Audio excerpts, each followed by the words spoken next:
کرنے والا، مکمل کرنے، اور خاتم کا معنی ہے ختم کرنے کا آلہ، ختم کرنے کا۔ سونے کو اللہ نے خاتم نہیں کہا، خاتم کہا، مکمل کرنے کا آلہ، ختم کرنے کا آلہ۔ اب سنو، عربی زبان میں مہر کو خاتم کہتے ہیں۔ کس کو؟ سٹیمپ لگاتے ہیں نا آپ، تو خاتم کا معنی کیا ہے؟ مہر۔ کیونکہ مہر بھی کہاں لگتی ہے؟ شروع میں بولے، بیچ میں، کہاں پہ لگتی ہے؟ آخر میں لگتی ہے۔ مہر علامت ہوتی ہے کہ مضمون مکمل ہو گیا، بیان مکمل ہو گیا، پیغام مکمل ہو گیا۔ اب جو مہر کے بعد ہوگا وہ جعلی ہوگا، نقلی ہوگا، دھوکہ ہوگا۔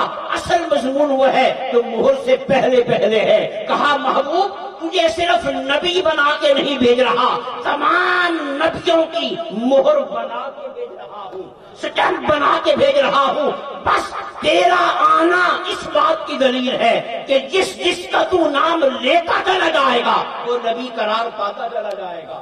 تو دنیا سے کہے گا آدم نبی تھے تو نبی ماننا ہوگا، موسیٰ نبی تھے نبی ماننا ہوگا، عیسیٰ نبی تھے نبی ماننا ہوگا۔ آدم سے لے کے عیسیٰ تک سب کی نبوت فقط تیرے بتانے سے ثابت ہوگی، تیرے اقرار سے ثابت ہوگی۔ تو نبیوں کی مہر بھی ہے، نبیوں کا کمال بھی ہے، نبیوں کی شان بھی ہے۔ تیرے آنے پر پچھلے نبیوں کی تصدیق بھی ہو گئی اور تیرے آنے پہ نبوت نقطۂ کمال پہنچ گئی۔ یہ ہے ختم نبوت۔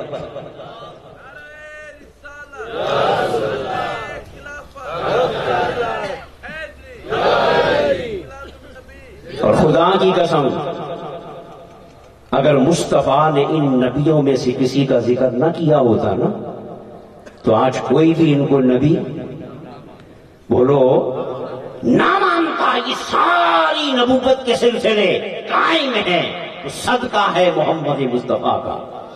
ان کی نبوتوں کو سلام ہو رہا ہے تو صدقہ ہے محمد مصطفیٰ کا۔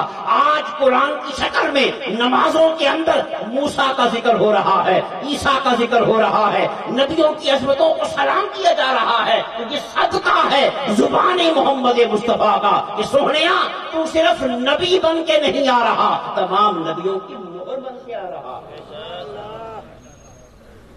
تو بڑی سیدھی سی بات ہے، جو مہر سے پہلے ہوگا وہ صحیح ہوگا، اور جو مہر کے بعد آئے گا وہ کیا ہوگا؟ اتنی سی بات سمجھ میں نہیں آتی؟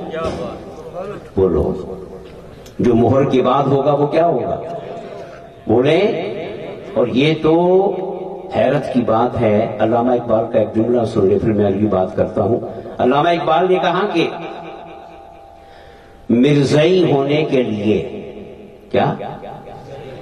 مرزائی ہونے کے لیے بے وقوف ہونا ضروری ہے۔ یہ کس نے کہا؟ جملہ یاد رکھنا۔ اقبال نے کہا کہ مرزائی ہونے کے لیے بے وقوف ہونا ضروری ہے۔ کیوں کہا؟ عقل سے کام لو، جس نبی کے آنے کے بعد سچے نبیوں کی نبوت نہیں چل رہی۔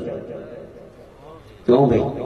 جس نبی کے آنے کے بعد سچے نبیوں کی نبوت نہیں چل رہی، وہ بھی غلام بن کے آ رہے ہیں، ہاتھ جوڑ کے آ رہے ہیں، قدموں کو چومتے آ رہے ہیں، مصطفیٰ کی غلامی کا تاج سر پہ سجاتے آ رہے ہیں۔ ارے جس کے آنے کے بعد عیسیٰ بھی چاہے کہ میں مصطفیٰ کا امتی بن جاؤں، موسیٰ بھی چاہے کہ میں مصطفیٰ کا امتی بن جاؤں، ریکارڈ پہ ہے 6 نبیوں نے چاہا کہ ہم مصطفیٰ کے امتی بن جائیں۔ تو جس نبی کی نبوت کے مکمل ہونے کے بعد سچے نبیوں کی نبوت نہیں چل رہی، وہاں جعلی نبی کو کون مانے گا؟ اس لیے کہ حضور نبوت کو ختم کرنے والے نہیں، ختم کرنے والے ہوتے تو پھر جھگڑا ہو سکتا تھا۔ حضور نبوت کو مکمل کرنے والے۔ اب میں صرف ایک سوال کا جواب دوں گا اور بات وہیں پہ آئے گی جو ڈاکٹر صاحب نے کی ہے کہ ختم نبوت کا معنی کیا ہے؟ کہ حضور نے نبوت کو بولو